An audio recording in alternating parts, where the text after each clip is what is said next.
ஒரு ஊரில் ஆதவன் என்ற இளைஞன் இருந்தான்.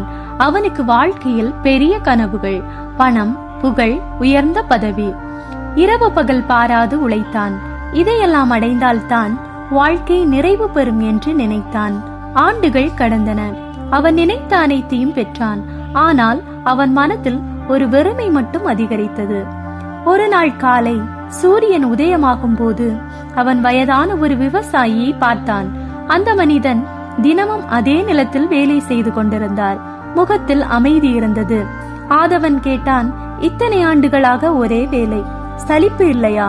அவர் சிரித்தபடி சொன்னார், ஒரு சந்ததி போகிறது, மறு சந்ததி வருகிறது, பூமி மட்டும் நிலைத்திருக்கிறது.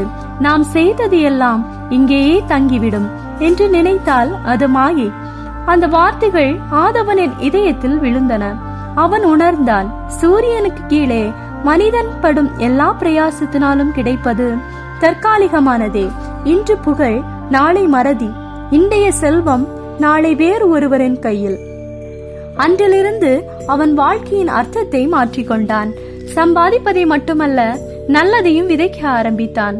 அன்பு, உதவி, தேவனை நினைக்கும் மனம்.